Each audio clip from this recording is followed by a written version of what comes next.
Welcome to Air Biscuits. I'm Link. And I'm Rhett. It's time for another conversation with somebody interesting from the internet. And this week, that person who will be sitting down at the round table of dim lighting is Justine Ezarik, better known as iJustine, who I think is one of the first ever major female internet celebrities. Period, right? Or internet celebrities in general. I mean, this girl, as far back as we can remember when we were starting out on the internet, back in 2006, we knew about her right from the very beginning. Oh yeah, she was in the middle of it. Now I don't know if the Lifecasting came first or if I think we met her after Lifecasting, but I definitely knew about it when it was happening, when she was broadcasting every moment of her life, not just waking moment, every single moment, sleeping or waking, 24/7 for 6 months straight on Justin TV.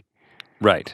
I mean, that was an amazing thing that we talked to her about. And of course, she also made a lot of YouTube videos, many of which got traction early on in the age of YouTube, publishing a vlog about her iPhone bill that was 300 pages long. It came in a box. Yeah, and this was that video went viral. The true story, right after the iPhone came out, and they were printing these huge bills, and she just made all these calls. That was her first real viral video. And, you know, she's built this huge audience on YouTube. She's got a number of channels, collectively about 3 million subscribers. But, you know, I follow her on Instagram and Twitter, and I am constantly just seeing she's somewhere else in the world. And sometimes I cut my TV on, and she's on the TV hosting something. She's on a red carpet somewhere. She's hosting something for Call of Duty.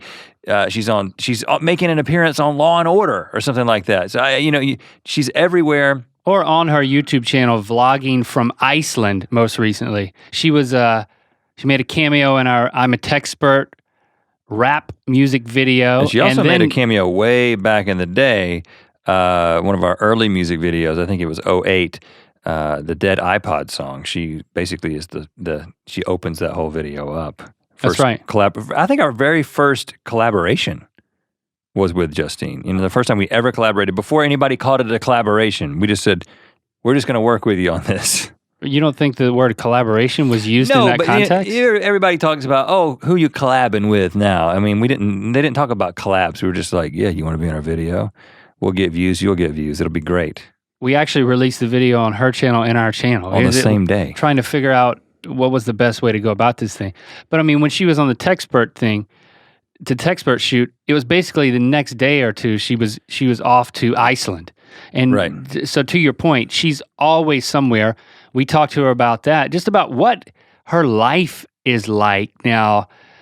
I mean, not only she's not a Lifecaster anymore, but so much of her life is still online in terms of all the content she's creating all over the place, all over the world. Right, so we go back to the beginning, what it's like to be raised as a literal coal miner's daughter in Pennsylvania, what it was like to do that live-casting for 6 months.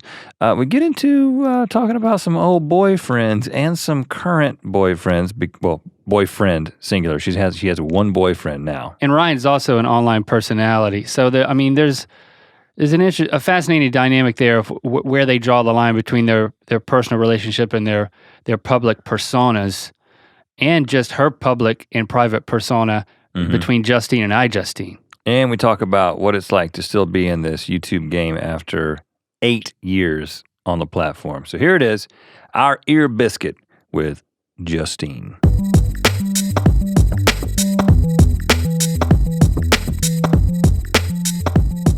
I'm really tense now because you hit record. This is being captured. There was that pregnant pause. So I guess let's get right to it. So You're pregnant. Oh my gosh. So let's get right to it. No, I'm not actually. Well, I'm sure I know for that a fact. Every type of rumor goes around Twitter based about you. Like, have you had I actually don't know that that's true. I'm just assuming. Has there been a pregnancy rumor yet? Because that's like the height of celebrity, right? Actually, there was, and it was my own fault because I was taking a picture looking down really sad at my phone because it was broken, but I had my leg up, and so it looked like it was a part of my shirt. So everyone's like, oh my God, she's definitely pregnant. But how was it in like... What was a part of your shirt? Your phone? My pants, because I was like kneeling and I was just being really sad about my phone, and it just looked like I was pregnant, and I wasn't. I'm not. Did you feel the need to clarify? Or I did. Oh, I you did. Oh, wow. Yeah, even my sister's like, "Oh my God, I can't believe you posted that. You look pregnant." I was like, "I didn't know. I just was really sad my phone wasn't working." And, so And then were you holding a pregnancy test? No! Unless there's an app for that, which there probably is. Oh, wow. Don't pee on your iPhone. I haven't done that yet. Have you done that? Yeah. I've heard I some mean, stories how else do you from- clean it? I don't know, but the people at the Apple Store, they know because they have taken them apart and found little poo traces. And when you try to tell them, no, I didn't drop it in the toilet, they know because they can see the poo. Ooh. Yeah. So Well, you I don't dropped know a what we're phone in a talking about. toilet. I have not, but this was a Come on, story. The guy, Justine. I'm sorry. Well, interestingly, though, you recently dropped a phone into like a blue lagoon in Iceland. I did do that, and then a week later, I shattered the phone that I just bought in the subway in New York.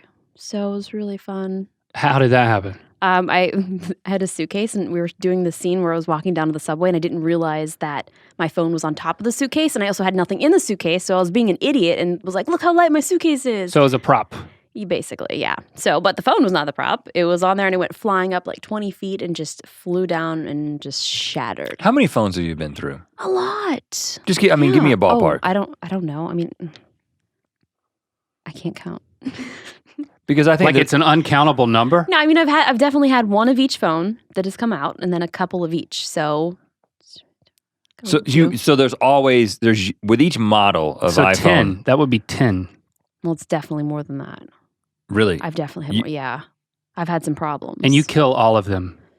You know, not until recently. I done really well until this one. This stupid gold phone, man. But when you were in, I want to go back to Iceland Okay. because I really enjoyed those videos. Thank you.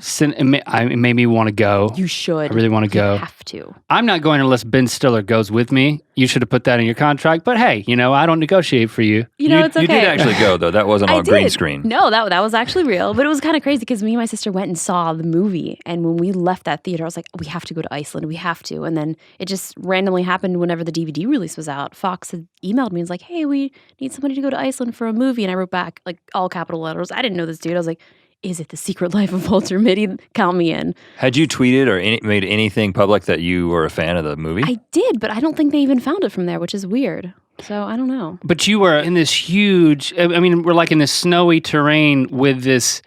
It's like a hot springs, right? I mean, Yeah. when I think about hot springs, I think about something as big as this dimly lit table, like a hot tub. I don't think about a large pond or a small lake.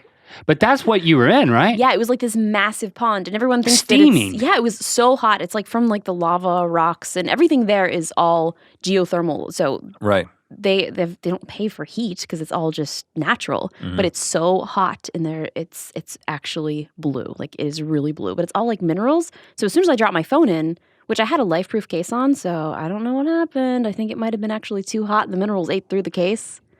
Or the case just Did didn't you work. immediately recover the phone, or did it go to? You had to search for it for a while. No, I didn't drop it in. I mean, I was just using it as You I normally. gestured it into the water. Yeah, because it had a Because case it's on waterproof. it. Yeah, well, you'd think it would be. Well, is there some sort of guarantee? Nope, and they wouldn't tweet me back, so I just unfollowed them on Twitter. Ooh, okay. So that's how you went for it. Yeah. You actually made it public. You were like, "Hey, I was here with your case, and it won't survive a blue lagoon." It won't, but it did survive a shark dive, so I'll give him that much. What was the bottom of the lagoon like? I don't know. You couldn't see it. I think it was just like rocks. You were treading water? Well, no, you can stand up. Good thing because I can't swim. What did it feel like? I What- mean, It felt like rocks. Time out. You can't swim. Not really. I mean, I'm doggy doggy paddle? You guys can't see it. Well, but I I'm am. teaching my 5-year-old son how to completely swim this summer. So if Really? you want to come along for lessons, That would I'm be really great. good. Okay, this is working out really well. I feel like this is gonna be a great series. We should just Justine learns to swim. at age older. so you're not not 5. Well, okay, then you're not going to say your age, but let's wait until they the know. second half of the podcast to talk Okay. about everything associated with your age. Elder. But I think the Iceland, Greenland, Iceland, what? It was Iceland. Iceland, yeah. which is greener than Greenland. Yes, we don't have Yes. to go there. Yes. But that it is true. represents the iJustine stereotype in my mind that she's always somewhere. It is true. Yeah. And I've tried to come on this show so many times. Yeah. I mean, this was like, I think the fifth or sixth time. I know. But I think it's just indicative of your life because most of the time, if not every single time that we've had you booked for the show, you've been asked to then go do something that really, Ear Biscuits come and go, right? We do it every week. But you had an opportunity that you had to say yes to. So it seems like you're just kind of constantly off in a way. Yeah, and it's living really, the dream. Well, it is, but it's really hard to plan anything. And it's like, I mean, I feel like I have no friends here anymore because no one even asks me to hang out anymore because they're like, she's not here anyway. And then I'm like, well, I'm here now. Does anybody want to play? Well, quantify how much are you gone? I mean, I was gone for almost 9 weeks, and I was here for like a week or a few days in between, but then I had shoots every day, so I couldn't do anything else. So it's like, even like doing YouTube videos, I have to like schedule a day that I can actually film something for myself. But thankfully, like traveling, that's always good content and it's fun, so I can still like post that kind of stuff. Right. So, I mean, if it's not Iceland, it could be Greenland or it's Hawaii, or I think Hawaii is like always your vacation go-to. Yeah, it's a nice little easy trip from over here in LA. But is this the status of your professional life that it's invitation to invitation? And there's other things going on too, but I'm curious if you're gone that much, there's kind of an approach to life to make that happen because people approach such late notice, right? They do. So, I mean, that's the thing is I try not to plan things far in advance. And if it is that far in advance, I mean, it has to be like, okay, like even my family vacation, I have to now go halfway through the vacation because I have something else that came up that's like, oh my God, I can't not do this. And it's hard because like my family's like, well, we want to hang out with you. I'm like, yeah, Mom, but I have to do this. Like I can't not. Like it's like Call of Duty is going to be at the X Games. It's the first time that Call of Duty is going to be on TV as like an actual sport. So I'm like, Mom, I'm sorry, I have to. Well, it's an X sport. Is that? Well, like. I'm just joking. So it's an official, Call of Duty is an official X game. X game, well, at least in this round in Austin, which is kind of cool because it's like my favorite game. So it's going to be on ESPN as a sport. So it's really fun. And you'll be there in a host capacity. Mm-hmm. Yeah. So because you've been there for like the past how many launches of the? They had like it's like different tournaments, and it's crazy. Like these kids are playing Call of Duty as a profession. Like we're making YouTube videos, that's a profession. Like they're playing Call of Duty, and it's really cool because that's an actual sport now. So you're obviously saying yes to a lot of things, which means you're also saying no to a lot of things. But I mean, what is that like being constantly asked to go do something as opposed to maybe, rewind 5 years where you're just making content. Yeah. You're like thinking about your own content and now you're being tapped to go do all these different things. Like, yeah, I mean, it's definitely fun, but it's like I really miss doing like this kind of stuff and just hanging out and like making YouTube videos. But I feel like making YouTube videos now isn't what it used to be necessarily. You know? I mean, YouTube has changed so much and it's really hard to make that consistent content and it's so hard because you can never make everyone happy, which is so hard for me because I'm like, oh man, little Johnny 55 didn't like this video, but he really liked the last one. I'm like, sorry, Johnny. What is it more specifically that you're saying, oh, they didn't like this or there's complaints or? I mean, I think it's with anything. What's like the state of YouTube and your YouTube account at this point? I think the good thing is I've never committed to doing one thing. So no one really ever knows what to expect. So even when they say, man, we really missed your older videos, I'm like, well, I'm still kind of doing the same thing, which is really just a bunch of random stuff. So I think the hard part, though, is trying to find the time to edit. I mean, traveling and editing on the plane, it's like, okay, I know my battery will last for 3 hours or an hour and a half if I'm actually encoding and rendering.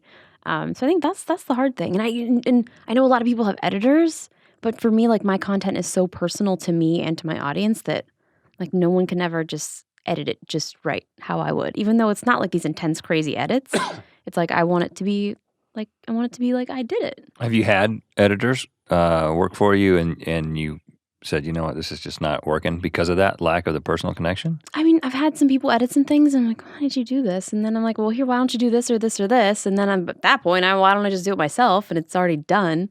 But what's interesting is my sister, Jenna, she's actually becoming quite the little editor and she gets my sense of humor. So You're going to hire her. Well, I'll feed her and like buy her video games. Oh, you'll enslave her. Okay. Well, did you work in the coal mines? No, I didn't.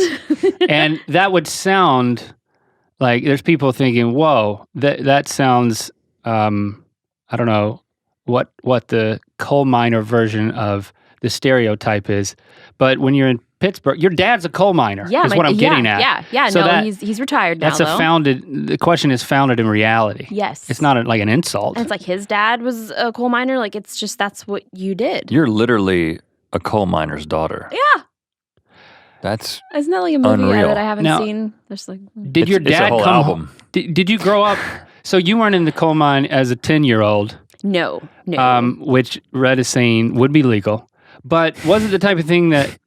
What did your dad do specifically? You say he's retired now. Did he come home with like soot all over his face? I think they showered before they came home. But yeah, like he would walk the mines and then I'm not actually sure what he really did, but he worked like 7 days a week, which when we were younger. That's every day. Yeah. Of the week. And we didn't really realize that that's not really that like normal. Like most people don't really work 7 days a week. And my mom's a gym teacher, so she worked, 5 days a week and then would have summers off. But it was like, my dad works midnights tonight, so the famous thing, I think there's actually a game called that. It was like, shh, don't wake daddy. Like that was not a game. It's like some a board game? Yeah, it's like a board game. So that was like basically our childhood. It's like, shh, daddy's sleeping. Like you have to be quiet. But you had to pull out his appendix without making the buzzer sound because that would wake him up. That's operation. But yeah, I'm something like that. So he worked nights? 7 nights a week? He would switch off like back and forth. So sometimes he would work at night or he would work during the day. So I can't even imagine having that type of schedule. Like, it's crazy. So you never saw him, I guess? We did randomly. Yeah. But he was always sleeping a lot. Was it a dangerous he's job? retired now, though. Yeah, he is. So then he still found time. I don't know how he still like coached all of our softball games and was always there. Okay, so he was very present. Yeah, so he was probably just really tired. Did he have like a pick? Are you thinking like Minecraft now? I don't think he like really like went down and like was. It's more sophisticated. He was like a supervisor. Yeah. He was like a point. Was he more of a pointer or a picker? I don't know, but I don't think there was any picks involved. Oh, heavy machinery. Right. Probably, and a lot of walking. I don't know. This is all some really great questions. You never got to take a tour? No, but I did go in some mine, but that wasn't actually the one that you actually go in. It was like some tourist mine. It had like lights and it looked all nice and fancy, and they would give you some cool candy when you walked out. Was your dad there? I think he was. Oh. I think this is just like some tourist You thing. and your dad need to reconnect. We do. Father's Day is coming up. Maybe you don't need to skip out on this family vacation. I will Because be you got there. a lot of coal mining to discuss. We do. This is great. I'm going to start taking some notes. And your family vacation is in North Carolina, right? That's where you go every year. Yes. You go to the Outer Banks. My favorite place. And then you go to the Harris Teeter and you make a music video. It's true. I still never posted the one from last year. Oh, really? Yeah, I should probably edit that.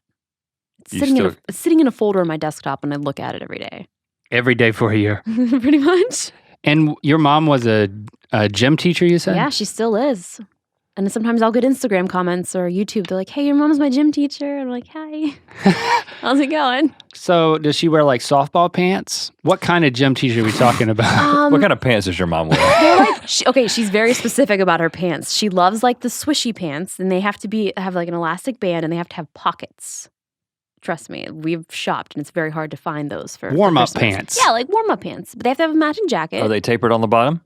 No, just like nice and like not flared, but enough that like you can wear your. Are they rip away? No, that could be potentially dangerous. She's not a professional basketball player or a stripper. I had a pair of rip away pants, just cause. I mean, not while I was playing basketball. This is post basketball. I had some too. I mean, those are things are great. Now, great. the ripping away is exciting. The buttoning back up is like, why did I rip these away? Yeah. It's like, got to rebuild pants now. And Yeah, then you got to miss a count the button. cost, man. You got to count the cost of something like So that. what grades does she teach gym to? 6th, 7th, and 8th. Oh, wow. Middle school yes, gym. Does she middle play, school. like, did they do dodgeball now? Or is No, they still do. Yeah. Oh, you can still do that in Pennsylvania. I remember she taught them to do juggling, which was, I don't even remember. I was pretty young. I was probably about 6th, 7th, 8th grade. But then I learned to juggle, so I can still to this day juggle, which is very exciting. It's a nice little parlor trick to pull out when you're in the parlor. Okay. So you did a little bit of juggling, but that wasn't your thing. No, I loved taking stuff apart. Like that was I would take apart VCRs, and that was really I think Really? what I loved, like technology, and I could never put it back together. So my dad would end up having to like fix whatever Because that sounds. did. I say really, because that sounds like a convenient iJustine backstory. It's true. Okay. Wait, Okay. before It's we true. go any further, do you guys remember when I had you on my podcast? Actually, no. You don't? Oh, you got to refresh my memory Oh my here. gosh. Okay, I think it's actually still online somewhere, which is kind of embarrassing because I don't have anything. remotely. Yeah. Yeah. Had to have been. Oh, this was so long ago. I think it was called Mommy Pack My Lunch. If you remember. Yeah. That was your blog. Was named that, yeah, right? and then that was like me and my friend Desiree. We did a podcast, and I remember having you guys on it. What year do you think this was?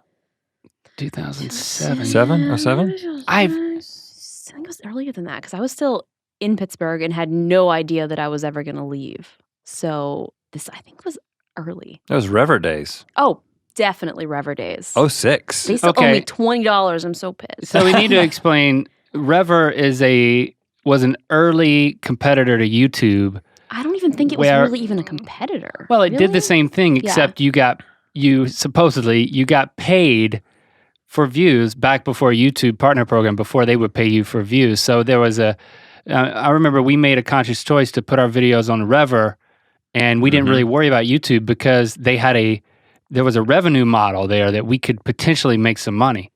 And I think that's how we met each other, right? Was we were both being featured on Rever, and I think somehow we like emailed or something. I can't remember the specifics, but there was an email exchange which evidently led to being guest on your podcast. Evidently, I don't recall, but We're going to have to look this up because I actually don't remember, but I know, I was like, Des, you're never going to believe this. I was like, Rhett Link said they'd be on my podcast. And she's like, okay, cool. And like, I mean, she definitely supported all of these random endeavors, but was just like, okay. Like, she was crazy like me, but then she's like, I don't think I really like this anymore. Yeah, I remember her, and I remember. So you guys were friends in what? That was like high school? It was in college I met College. her. Yeah. Mm-hmm. Okay. and then you were doing you guys were doing a MySpace thing too, right? Oh, yeah. Oh, my gosh. I completely forgot about that. Because I think I remember, like, if you went to your MySpace page, I think it was like Justine and Desiree, right? Yeah. Like you guys were like almost like a duo. Mm-hmm.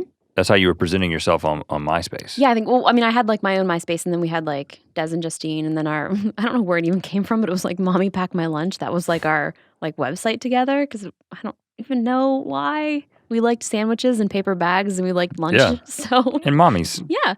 So I'm not really sure where that came from, but yeah, you guys were on it. We're going to have to look that up. Hold on. Okay. Okay. We We're skipped going ahead. back. Okay. So you were fixing VCRs. You were being Just geeky. taking them apart, breaking them actually. You were being geeky, not because it would be a great backstory later, but because you were actually interested I mean, as a young girl. yeah, and I just really didn't really know what else to do, and I was bored, and there was really nothing else to do because I grew up in the middle of nowhere. I mean, honestly, like cows outside the pasture. Like, okay, I don't really like going outside. How far outside of Pittsburgh are we talking about? It's like about an hour outside of Pittsburgh. Yeah. But yeah, cows and stuff and VCRs, and I will never forget though. Like my sister got a guinea pig, and that was like the star of all of the videos that I would make. This poor little thing. Its name was Squeaky. It ended up dying. Did it squeak? It did. You would lift it up, and you would just like shake it a little bit, and he would talk. And- Like a Furby. Yeah. Kind of, yeah. But yeah, he's really cute, and he Like a perishable Furby. and he ended up dying because he had a tennis ball sized tumor. Ooh. Like on Oh. the side of his little butt. It was Guinea it was tumors. Those are the sad. worst. I know, and he was so cute. But he was in many movies that I filmed on a massive VCR like camcorder. Oh, wow. So you were still Yeah. using that. I mean, I was probably in 6th grade.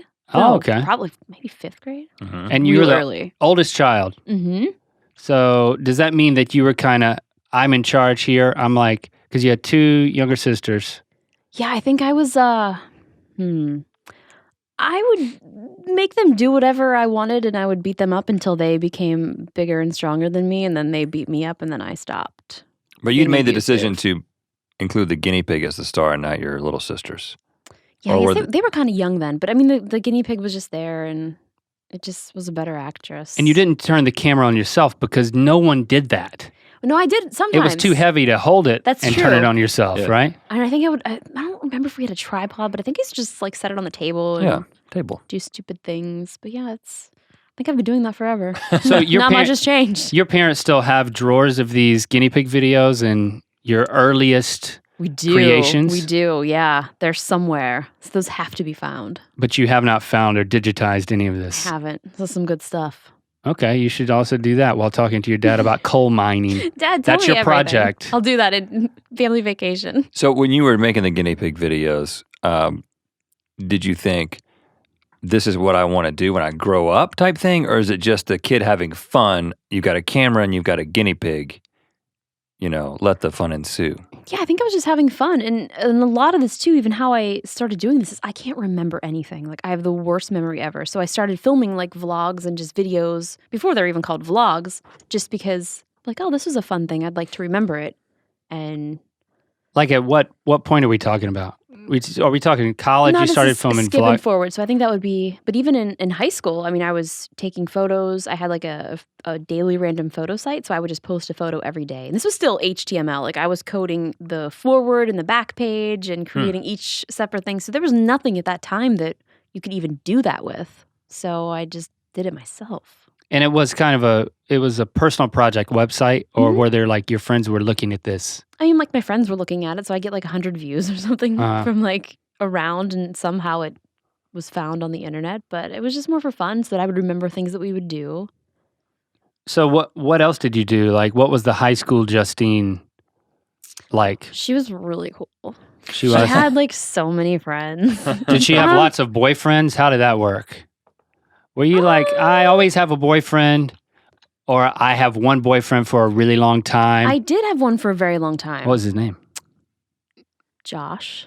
Josh. Josh. Shout out, Josh. What's Josh doing now? He's now married.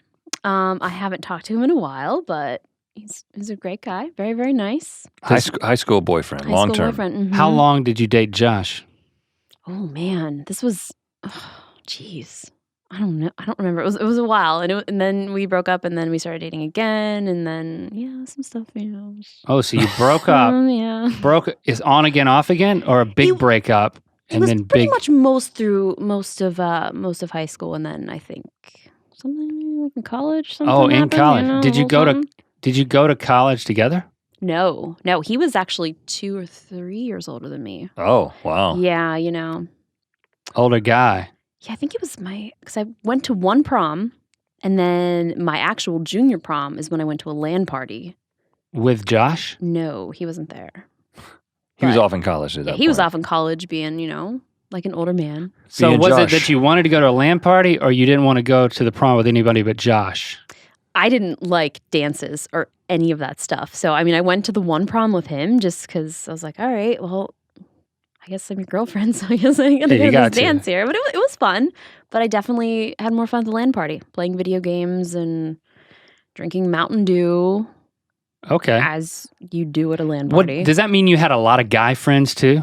I think so. I don't even know. I'm not really sure if I actually had any friends. I don't really remember. I mean, I think I had friends, but it was just, I don't know. It's not like you keep in touch with any of these people. I mean, on Except for Facebook, I Josh. do. I haven't talked to him in a while, but I do still randomly talk to people on Facebook and stuff like that. But yeah, I haven't really talked about this in a long time. I'm like racking my brain, like, hold on, can Let's you just remember? let's keep talking about Josh. Yeah, 'cause let's, I'm Okay. very- let's look him up and let's call him right now. I probably still have his phone number. Let's So you see. broke Right. up. You Let's see broke if he up. still- if he this is still was his number. so he was like out. Was he in college somewhere, and you were in high school, and you guys were still dating? Looks like that's still his number. We have Well, call Josh's him. number. Me too. You want to call him right No, now? I don't want to call No, him we- right now. Well, I mean, We- why we else can bring call up his him. number? Because I just wanted to see if it actually turned to iMessage or not, and it did. I I mean, mean, we he's can got a call him. wife. It's not really appropriate. No, Justine. it's not. It would stir up. You know what? First of all, I'm going to go ahead and tell you right now, his wife already knows about you and is like, yeah, my husband used to date that girl that's everywhere on the internet. That internet girl, or maybe she doesn't. I don't. I'm I just have no saying idea. they might have a great marriage, but I'm just saying, I'm telling you, not from experience, but just maybe from stories that I've heard. The craziest thing though is like seeing like You're a source of strife in their marriage. I mean, I don't know. But the craziest thing is like seeing his brother's kids, like that we used to babysit, and they were like just very small children, and now they're like graduating the high school that I went to, and I'm like, oh my gosh, this is crazy. Like this is insane. They're your fans. I mean, I don't know. I haven't talked to them since they were like 2. I know. I'm not intentionally making this weird. I'm just very much fascinated about this Josh character because, yeah, I mean, you dated him for your whole high school and then into your college, and then that must have been a big break. There, so there was, His college. Yeah. There was a big breakup, but then you got back together. Why'd you do that? I mean, because he's so nice. He's just really, really nice. I just think I'm just so indecisive. Like, that's really the problem, I think, in most of my relationships. It's like, I don't really know what I want. I don't really know what I'm doing, but whatever I'm doing, I don't think this is it. So, but, funny. I mean, this is maybe a little out of order here, but not out of line, just out of chronological order. You're in a relationship now that's been going for couple of years. We were actually trying to figure that out this morning, to be honest with you. You're trying to figure out how long you've been dating? Yes. Because I was like, wait a minute, I think it's been longer than 2 years. Well, I mean, I have notes here, Is this from Wikipedia? I can tell you that you've been dating Ryan Wyatt, VP of Programming at Major League Gaming, used to be head of live and esports at Machinima. You've been dating him since 2012. Is this real? Okay. Does it say we do when? research. Does it say when? When in 2012? I think it was like in November. I don't know the date. I know Sorry. it was like before Call of Duty came out. I don't remember. I need to do my own research. So did Josh introduce you to Ryan, or was there? I actually met Ryan at, we did a Call of Duty show. He was my coach for my team. I played against Michelle Rodriguez, and my team won. Really? Yeah. Although I went around and found the best Call of Duty players I knew to be on my team. So obviously we were going to win. So, and then you started dating. We did. Over 2 years ago. Yeah, I guess that's what it looks like. I should probably let him know. That's when we started so that's dating. not indecisive. I mean, this is a relatively long-term relationship. Yeah. Although, I mean, it's, a lot of those relationships lasted for a while, and it's like, I don't know. I'm saying, like, everything's going great, and it's so weird because, like, we actually don't really ever fight. Like, we get along great. Well, do you ever see each other? We do. That's we the live question. together. But you've been gone for 9 weeks, and he's, I follow him on Instagram. He's always got one of those headsets on, and he's always announcing something. That's true. Yeah. He's like a sports anchor, sportscaster for Call of Duty. Yeah. So I mean, it's cool because we get to go to a lot of the same events and stuff together. So that's always really fun too. Because I mean, we travel a lot, but yet a lot of the stuff that we're traveling for, we're doing the same thing. So it's really fun. Is it like color commentary? Like when you're watching sports and you're listening on the radio and there's a guy telling you everything that's happening, is he doing that on the video game? Pretty much. It's like play by play. And a lot of it too is if people are listening, that you're still able to know exactly what's happening. And for people that are new, that are never have watched the game, it's interesting because for Call of Duty, it's something that it's easily understandable, especially if they're kind of explaining it well. So it is really, it's kind of cool. Does he ever do that when you're playing Call of Duty? A couple of times, yeah. But I'm like really, personally, like just the two of them. Yeah. More or less, just like making fun of me because I'm not terrible, but I'm not as good as like these pros. So he's like making fun of me basically. For 2 years, it's not that serious. I mean, we still live together. I've never lived with a guy before, so. But you seem to say, "Hey, it's going well," but who knows? Well, that's what you said. I guess I did say that, but that's not what I meant. well, let me ask this. So you're both online personalities in different ways with obviously this overlap that you're talking about. But I mean, that's something that you kind of have to navigate publicly. There's not how much of it is public, how much of it is private. Your relationship, how do you navigate that? Yeah, I mean, I think that's always been something that's been kind of hard for me because even I was dating someone before and we dated for a long time and there was not a single photo of us online. But he was a popular YouTuber. He was not this one. Oh, not the popular YouTuber. I thought that's who you were referring to. We'll move on to that in a second.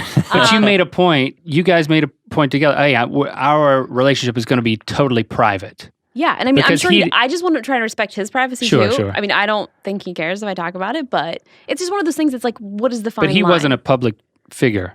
No, but it was like, I don't really want to be in like this and I don't want to just be associated with that. And I was like, Yeah. it's totally fine, which was hard because I would go on vacations with him and everyone's like, yeah, she's just traveling by herself. Or they would see me hanging out with girls, like she's definitely a lesbian because she's always with these girls. I'm like, I've had a boyfriend for 3 years, but he doesn't really, he's not in any of these videos. So I'm sorry. And you were fine with that. It was, I mean, yeah, I didn't care. But it made it difficult, it sounds like. It was difficult because I would sometimes want to like even take a picture or post it. Like there's nothing even on Facebook at all. But like now at Really? least, yeah, I mean it's like my Facebook it's not private, but it's still pretty personal. I post family pictures and stuff like that.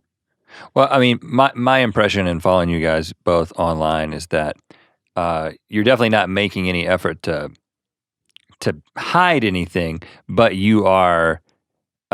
It seems like there's a calculated effort to kind of minimize the amount of your relationship that's out there. It's like you might look at your Instagram for a couple of weeks and you don't see any pictures of Ryan or vice versa, but then every once in a while you'll be a picture of you and he'll be like, can't wait to see this girl. Yeah. That's always traveling. Yeah, no, I know. But it's funny too, because even in like, he'll be in my vlogs because he's like sort of like your daily life. So and it's funny because when people won't see him for a week because I'll be traveling, they're like, is Ryan okay? Where's Ryan? And then they start tweeting him. I'm like, no, it's okay. I'm just out of town. Like everything's fine. Don't worry. But that's what they want to do. They want, you give people an inch of personal information, they want to take a mile. I mean, listen to me giving you a hard time on this podcast. I know, like, okay, let's move on. But no, I mean, it is, and it is like watching a reality show. But yet, I think what a lot of people, I mean, you guys obviously get it. Like, it is real. Like, this is a lot of the stuff that you're seeing is very real. I mean, obviously, you edit things out, but it is hard, like finding that fine line because I don't want it to be over the top, and I don't want people to just comment. I'm like, I just want to like live my life and also have a personal life too. Well, and you've made the choice to not suddenly have like a, Justine and Ryan channel or something like that, right? No, I mean, no, there's a lot of people who do that. Yeah, I've actually seen a couple of those, and then they, what do you do with it after? Right. Yeah. Exactly. I don't know. It is a very. Do you want me to answer the question? What you do with it after? Yeah. Delete it. Well, I've already got my solo channel planned for when me and Link break up. If it's a couple channel, then it just dies. Yeah. But if it was your channel beforehand, you take it over. Then you take it back. So if you guys were to break up right clear. now, what would you do? Well, it would die. Rhett would have to start a new channel. No, I think there would just be Rhett videos and then Link videos. It would be Rhett or Link. RhettOrLink.com. The Rhett or Link channel. Never see us together. And it's like you just slash the you end. You get Tuesdays, I get Thursdays. I mean that makes sense. Yeah. We can move on from the relationship thing, but one last question. I mean, do you guys have to have strategic conversations, or is it kind of by feel? Do you have to say, okay, this is kind of the line in our relationship of how we're going to treat this, or hey, the way you Instagram that statement about our relationship, let's pull back from that, hun. You guys, you don't fight, but if you were going to fight, that would be a good thing to fight over. I mean, sometimes he'll even be like, hey, you haven't posted any pictures of me. Like, well, I don't get it. And like, it's to me, like, I'm not doing it on purpose. So he wants more. He wants to be more in the But it's like, I'm not like thinking that way. I'm just honestly sometimes thinking about my Instagram is like, okay, I'm doing this, I'm posting this. And like when we're hanging out, it's not my thought of like, oh, I'm going to have to post an Instagram with us hanging out. I don't know. It's just like, I want to have a little piece of privacy. Well, is it, and I, get into back to the origin story, the Lifecasting thing. I'm sure we'll get to that. But I mean, is there more of a professional approach for you, or has it gotten more professional and there being a separation, like between, I guess, Justine and iJustine? Yeah, actually, before we started recording, I was like, oh, is this going to be Justine or is this going to be iJustine? Which is always, I think, the joke that I've always made is like, well, Justine, like, I'm actually very chill. I'm super introverted. Like, if I'm at home, I just want to sit at home and not be bothered or talk to anyone. And if I'm home for a week and I don't see anyone, I'm perfectly okay with that. Mm-hmm. Like, that's totally fine. And so people are very surprised to actually find that out, because when you see me at like VidCons or anything, I'm like always crazy and excited, but I'm just really kind of like really chill and just want to sit in a corner. But is there even so the line is like you turn the personality up for, anything on camera. I mean, that's, I think so, I certainly get that. Yeah. I mean, I think anybody gets that, but is there an actual separation of you feel like it's kind of creating a character. iJustine is a character and not just a on-camera, amped up, channeled personality of your own personality. I think so. I mean, even I will struggle with that sometimes on YouTube. I'll be like, really being iJustine right now. And I'm like, oh, she's so annoying. Like, I'm like, shut up. So sometimes I'll just like stop, like turn the camera off and be like, okay, I'm just gonna talk and be normal and not like over the top crazy. Because sometimes you do get carried away and I'll watch a video and just delete it. I'm like, oh my God, when they comment and say you're annoying, like, Justine, you are annoying. So it's like I will sit there and I will see like what these people do see, and because it is sometimes just very characterized. So yeah, guys, if you say I'm annoying, I'm sorry. But when you're, I've never left that comment on any of your okay. videos. It's okay. No, but on all the social, everything that if you're going to Instagram or you're going to tweet or whatever, there's kind of has it moved to more of okay, this is a professional endeavor. I'm kind of on the clock. I'm not just tweeting, or is there kind of it's still personal? How much overlap is there? And is it less than it used to be? I mean, I do feel like it is a lot less, because even when I'm posting an Instagram or a tweet, like I will proofread it for like 20 minutes. And I'm like, did I spell everything right? Did I tag everyone correctly? And it becomes so much of a chore just to send a tweet. And it's a lot of responsibility too. And like, actually a good example was I was in Alabama for MTV's Hangout Fest, and I spelled Outcast wrong. And then I didn't have any reception to change it, so I was like freaking out. I'm like, guys, you're never gonna believe this, I spelled Outcast wrong. And like I was like with a C. Yeah, I'm like, I wasn't paying attention, just like typing. Okay, great. Sent my tweet, and I'm like, oh my God, I'm getting destroyed right now. Well, you could blame that on autocorrect. Yeah, but it was not autocorrect. It was just my own like, oops. So did you follow that up with another tweet? I did. It's like, okay, yes. I just wrote in capital letters KAST. Like, great. Sorry. So let's get into the origin of that iJustine character. You say that you had this photo blog at the time. Was that the first thing that got you some attention online, and then you kind of followed it from there? I'm trying to think, so I made my first website in 6th grade, and I've actually told this story so many times. There was this kid, his name was Steve, and he kicked me, and I was just so upset. And this was like in home ec class. Kicked you where?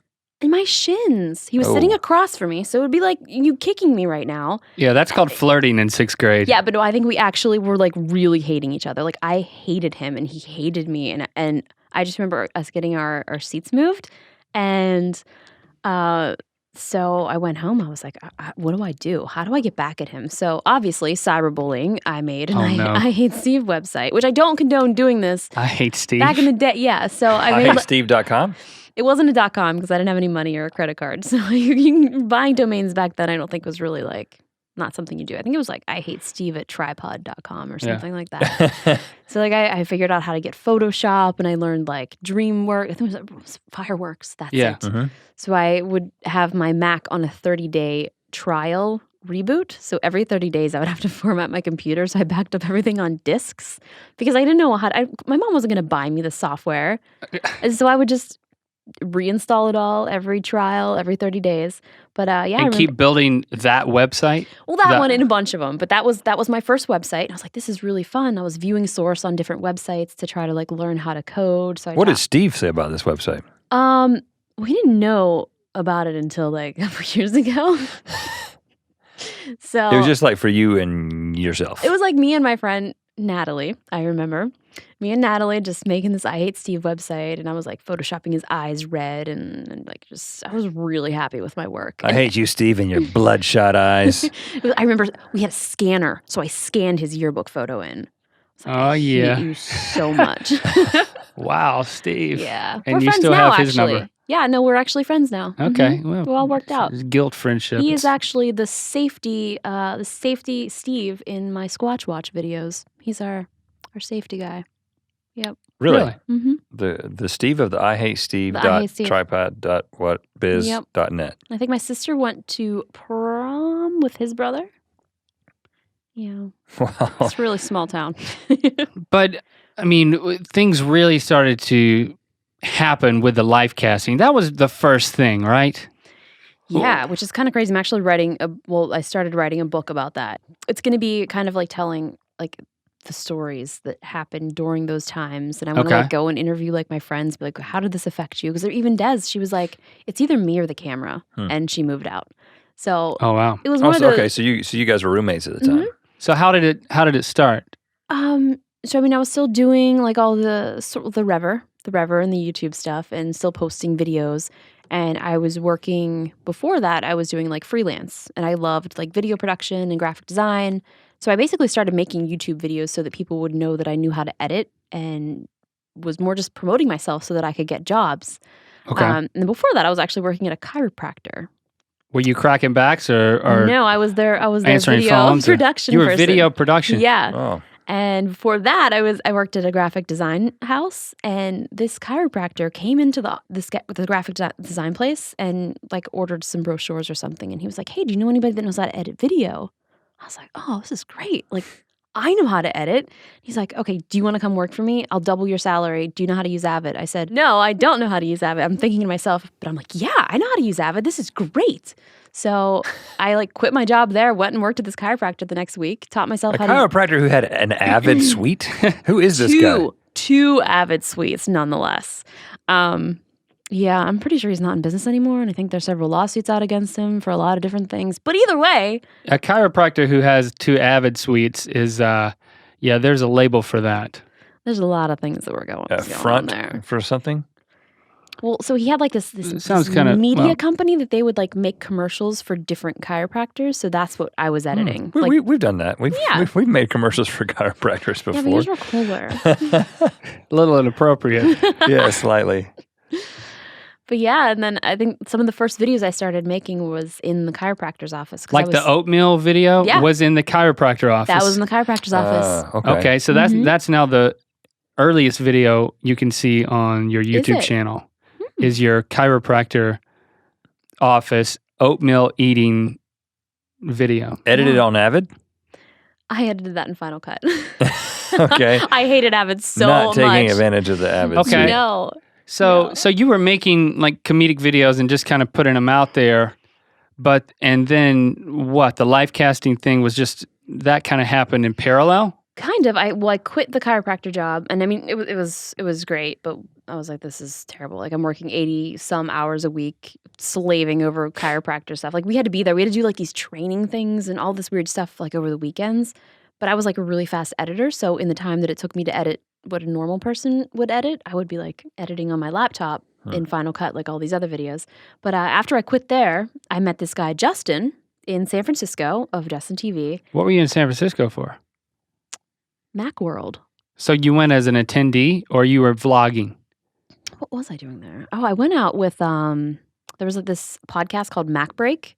So I Okay. went out there with them and did some like sort of hosting stuff, and I saw this dude with like a camera on his head. I was like, oh my God. I gotta talk to that I guy. was like, this guy's really cool. He's really cool. I don't know if he was, but he turned out to be actually really cool. And they were starting this company called Justine.tv, which was a live streaming platform. And he's like, yeah, in the next week, I'm going to be live streaming my entire life for the next however long. I was like, oh my gosh, this is amazing. And then he did, and he did it for a while. And then they were opening up their platform to other people. And he's like, do you want to be the first or the second person to live stream? So it worked out great. Justine. I mean, Yeah, just add people an E. didn't even think that was my name. They just thought I was an actress. It's like, no, it's my name. I really enjoy doing this stuff. So I did that for 6 months. So you and- literally had a camera on your head, like a headlamp camera type Yeah. thing. like a Logitech webcam with a light on it, like that lets people know that it's recording. And you connected to the internet via like a satellite connection.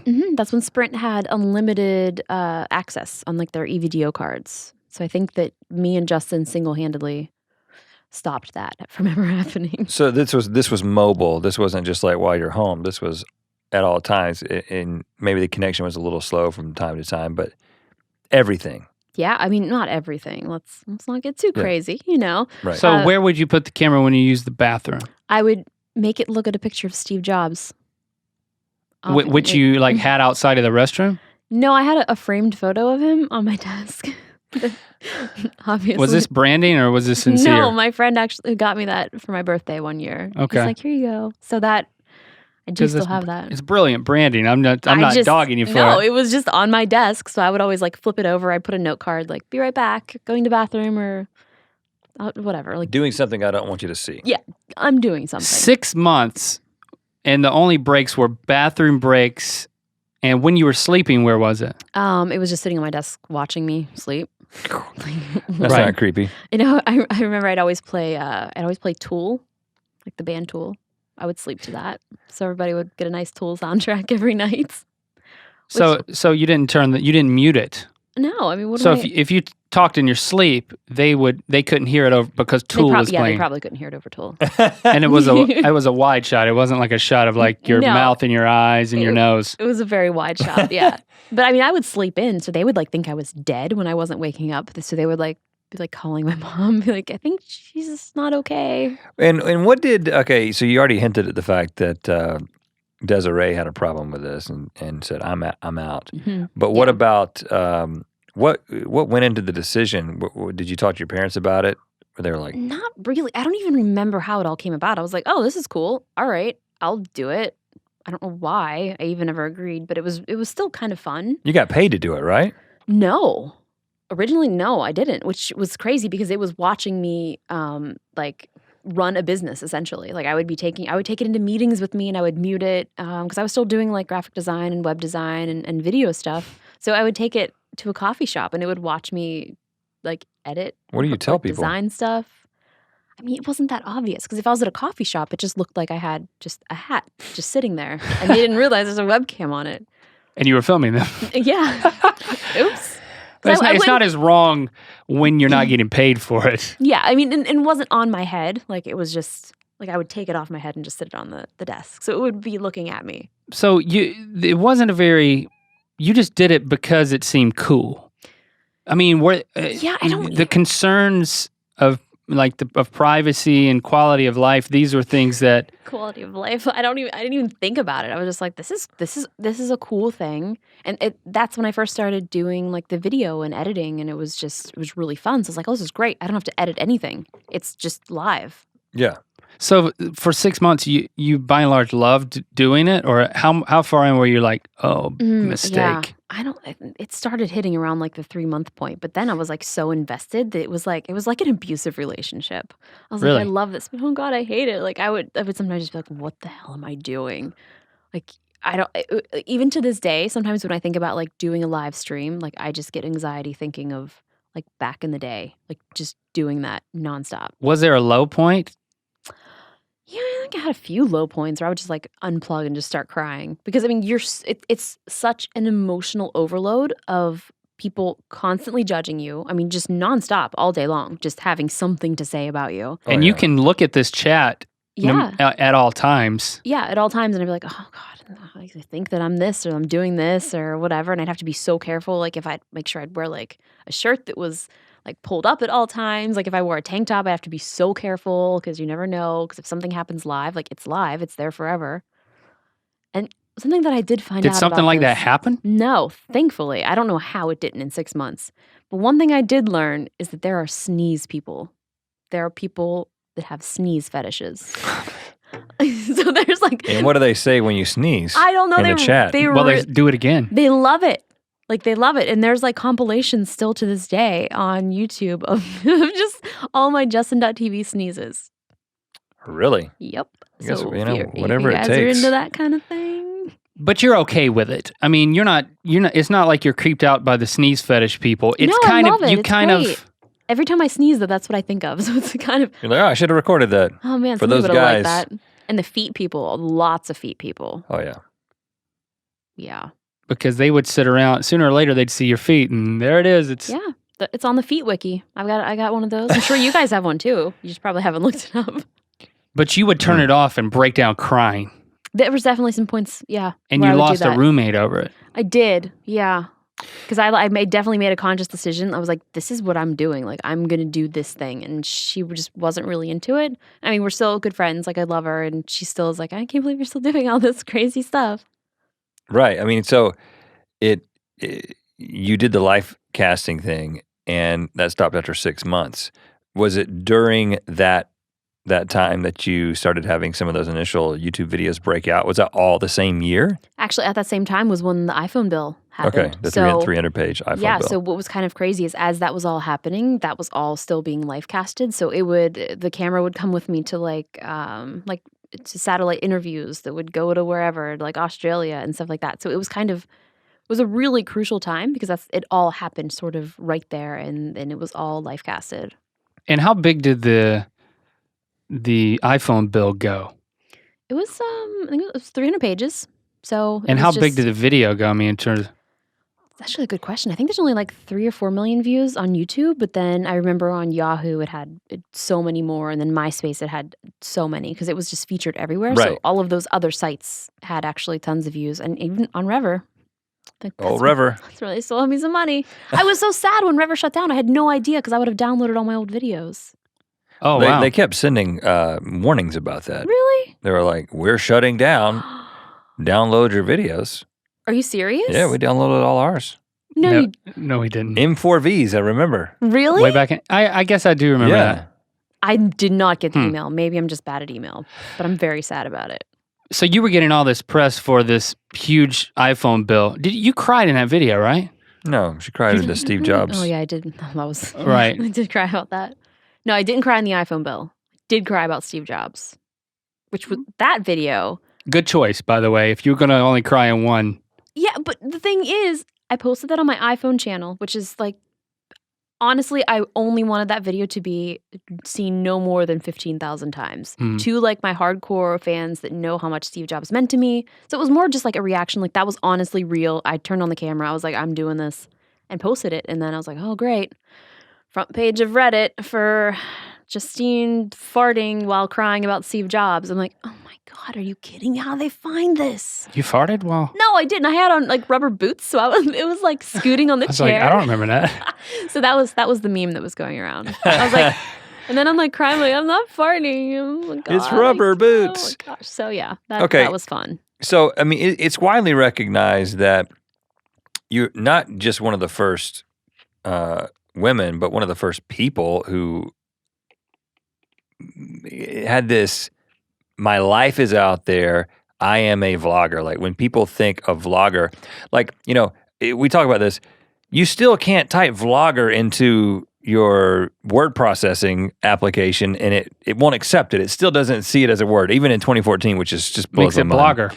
It makes it, or flogging. I'm like, what? right. Stop it. But before anybody was really understanding what that word was, and they were still saying vlogging, yeah, you were doing it.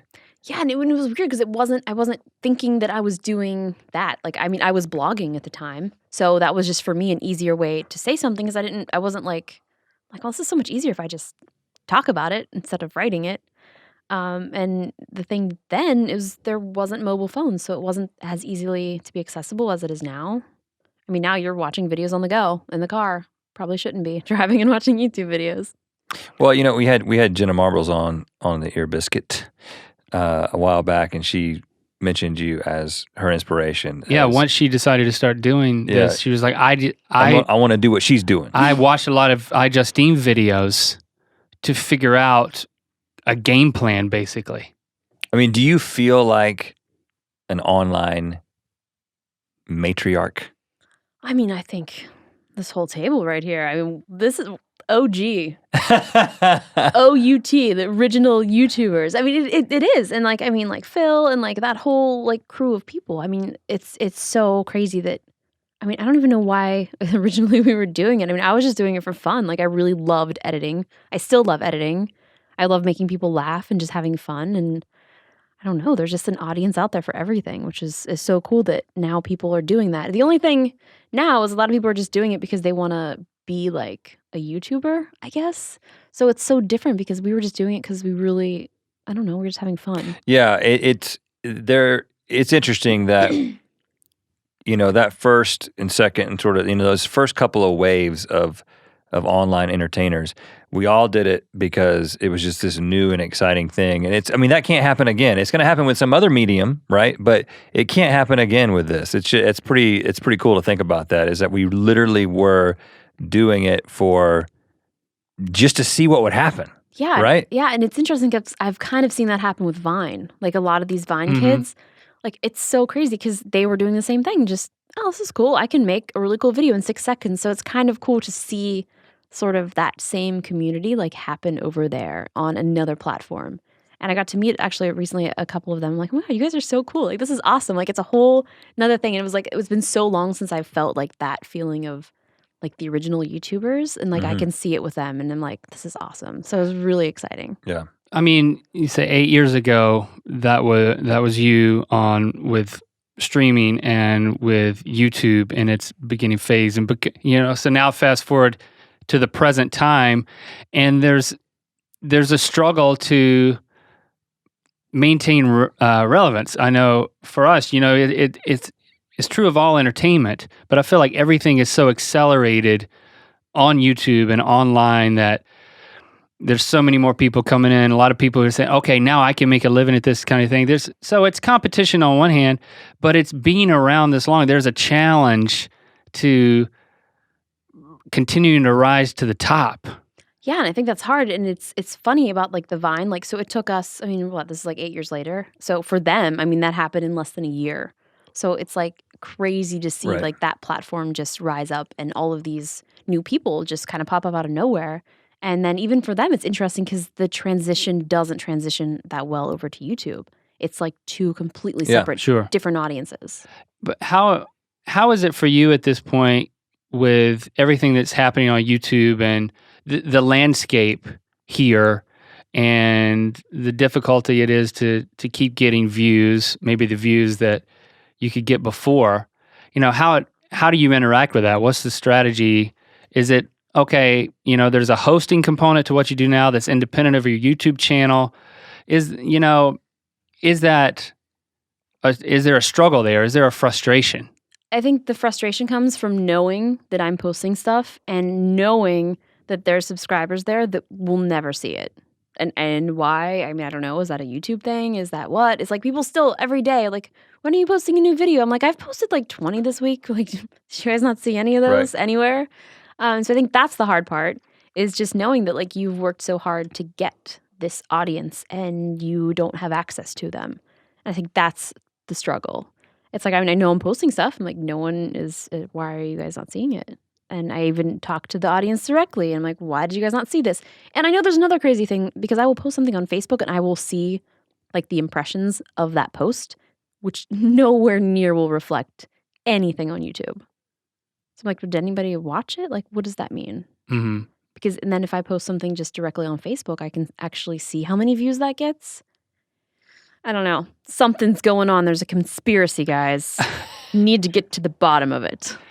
I'm wondering how your YouTube channel plays into it, the hosting gigs, all the opportunities that you take, and projects that you're launching that aren't on your channel. Mm-hmm. Is there a division of strategies that's not, and YouTube is just a part of it? Yeah, I mean, YouTube will always be a part of it. And I think just creating content, and sometimes I forget what my audience likes. Like they love iPhones, they love technology, and sometimes I'm like off doing something else that's crazy. I'm like, oh, I forgot. Like they don't really, that's not something that they're into. But it's fun to be able to share sort of those different things. So when I make a video talking about like my iPhone or technology, like those do so much better because that's really what my audience wants to see. So sometimes I forget about that too. And so I lose sight of stuff that they originally started subscribing for. So I think that's something that I have to keep in mind too, because I might be traveling and I want to post like travel vlogs, but that's not everybody's into that. Mm-hmm. So I think just trying to find out what they like, what they want, and just posting consistently, which has always been a problem for me. So I'm like, well, don't have time to post, so sorry, you're not going to get a video now. I mean, how do you navigate it? You developed a standard with your brand. There's certain things you're not going to do. But, is there a temptation that, okay, if I'm in, why don't I be in my bikini in a thumbnail some more? Oh yeah, well, just every once in a while. Hasn't that always been I would imagine that's something that, if that gets traction, there's a decision to be made or all along the way. The thing is, like, I look at my analytics too. It's like they're mostly girls. So, Yeah. I mean, maybe they want to see me in my bikini, but like, whatever. But that's cool. But my bikini rule is only when I'm on vacation. Which is quite a bit.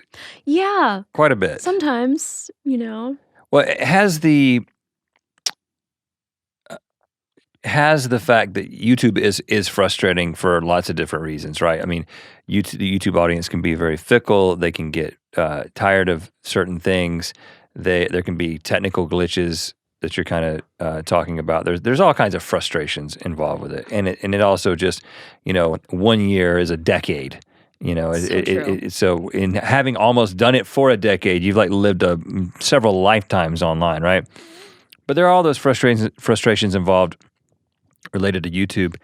But you've got so much traction in a lot of other places, right? I mean, like I said, you're hosting all kinds of things, and you're doing lots of TV opportunities. How is that part of your career going, and are you hoping to continue to kind of push in that direction, and do the frustrations on YouTube kind of serve as a driving force to kind of move even more into that kind of thing? I think so. And then I've been doing it for so long. So I'm like, okay, like what do I do next? Which is why I was like, I really want to do this book, which originally the book kind of all came about more as like a joke, because I kept telling my audience, I was like, I'll just save it for the book, save it for the book. And then I started like pitching TV shows and like movie type things about like that 6 months of the live streaming to production companies and studios. And I was like, wow, this is great. Like, we love this idea. And then I was like, wait, let's just stop all of this. I'm just going to write the book. So I have sort of that thing that's like, okay, here's the stories. Yeah. I have these are mine. This is what I want it to be about. So I just kind of wanted to go back to that and just have those stories, and then either kind of ask the audience, like, what do you guys want me to do with this? Do you want me to turn it into a TV show? Do you want it to be a movie? Like, what do you guys want? Because honestly, like, having them make the decisions, it's kind of what I've always done. And they always have such really good ideas. Like, when I need a video idea, I mean, they're on it. I'm like, you guys are so great. All these little mini producers. So what's the book going to be called? Yeah, I haven't thought that far. I still You gotta haven't write asked, it. I you mean, haven't asked your audience. I just recently Googled how to write a book, so I'm still working on. There's an app for that. There probably is. There are. Really? There are. Perfect. Yeah, well, it depends on what kind of book you're writing, I guess, but We'll see. So you haven't put pen to paper yet, so to speak. I've actually, so I started doing like the Draw My Life sort of thing. Yeah. So I sort of have a nice little outline, but then I'm gonna go kind of crowdsource, maybe dig up some ex-boyfriends and have them write some things for me. oh, Josh is gonna have a chapter. He might. He may. And Steve, I mean, let's go all the way back to Steve. So it's not that she didn't want to talk about him, it's that she didn't want to talk about him before they're in her book. I understand now. No, the problem It wasn't getting hot in here. No, the problem is I honestly don't remember so many things. Like, it's awful. Like, I'm actually looking forward to doing this. Like, I want to make, like, it'll just be like on Facebook. Like, all right, to all of my actual friends, how did we meet? What were some fun things that we did? Did we date? Did I hurt you? Do you hate me? It's like, I want to know everything. Well, you do realize that when you access a memory, you actually change it. Really? Every time you access a memory, you change it. Like physically, the way it's arranged in your brain. So be careful what you remember. Well, at least somebody else remembers it. Maybe I'll just remember it the way that they remember it. Do you have a sense that when you ask your friends, how have I hurt you? That's what you're going to get back, that you've hurt people and that you've alienated people? I definitely think there's some people out there that may feel that way. So I'm just wondering, like, how honest would they like to be about it? And because actually, this is really funny. I did a Reddit AMA, which probably won't ever do again because Reddit does not like me at all. Oh, really? No, but it went really well at first. But then there was somebody on there that kept saying, like, I know you from like back in the day, and he was saying things that I was like, oh my God, this person does know me, and they're like saying like that I hurt them, and I'm like, oh my God, who are you? You hurt them and what, like emotionally? Yeah, and I'm like, well, how did I do this? Like, what did I do? Like, I didn't mean to do that. So I just want to know those things because I don't know, it's kind of fascinating. And I think if there's good stories in there, that's stuff that I would like to include. Wow. So the way people have remembered your life is going to be a major element of this.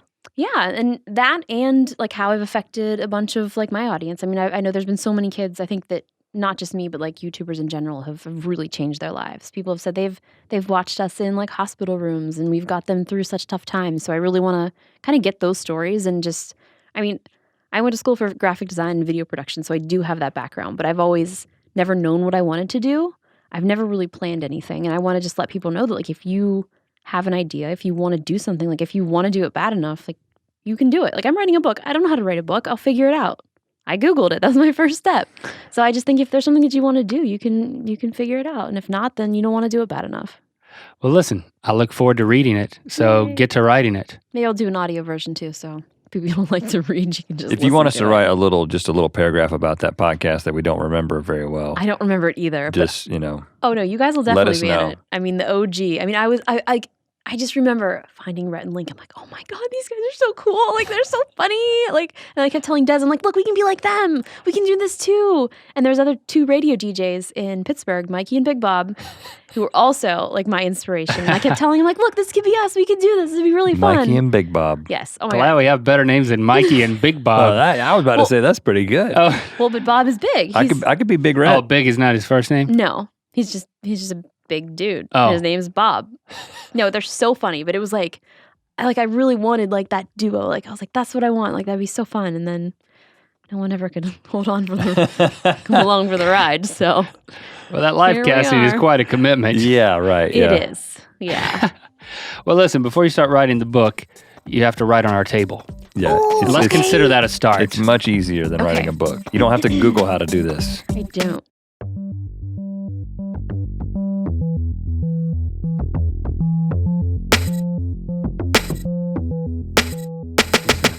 Well, there it was, our ear biscuit with Justine Ezarik. You know, I think it's cool to be able to reconnect with Justine after, I mean, she was one of the first people that we befriended on the internet who was trying to do the same thing we were doing. I mean, that was almost 10 years ago, man. So Almost. it's cool to sit down and reconnect, and it's like full circle. Well, we were in a basement in Lillington, North Carolina the first time that we talked to her when we were on that podcast. She was somewhere outside of Pittsburgh, Pennsylvania. Nobody knew what we were trying to do. Nobody knew where this was going to go. No one knew if there was any more traction with Rever than there was with YouTube. I mean, really, that was the state of things, right? Yeah. And here we are, this many years later. Don't know anything now either. We still don't know anything, but I do know a couple of things. A, YouTube is better than Rever. YouTube turned out to be... Well, just by virtue of it existing. YouTube turned out to be a safer bet than Rever. And, you know, she's out here in Los Angeles, we're out here in Los Angeles, in some weird way, in the way that the industry changed and the way that online entertainment became what it is, it brought us all out here. It's cool to connect. I'll tell you something else. I want to go to that hot spring in Iceland. Well, every time, you know... I'll drop my phone in there if that's what it I takes thought to go. I didn't know what you were going to drop. I'll drop my dolls and get in there. I thought that's what you were going to say. Yeah, It's not that kind of hot springs. I'll drop a phone in there if that's what it takes. I do think we should visit more exotic spots and make videos there. And post them on Justine's channel? No, She won't. I don't think she would want on our that. channel. I mean, we should do that. I mean, every time I look at her Instagram, she's in another tropical location, and I'm like, well, you know, when are we going to do that? What happened to us? I can't answer that question, man. I don't know when we're going to do that, when we're going to get around to it. But if there's I do like the idea of hot springs, but my last experience in a hot spring, which we shared on GMM, required being totally naked with some really old senior citizen men. So it just, I mean, that didn't happen in Justine's vlog. She's got a different thing. And let me tell you, going. the water wasn't cloudy like it was in that Blue Lagoon in Iceland. Iceland. It was pretty transparent as far as I remember. So tweet at Justine, let her know that you appreciated her ear biscuit here. We put her on the spot about a couple of things, and so I appreciate her being a good sport about that.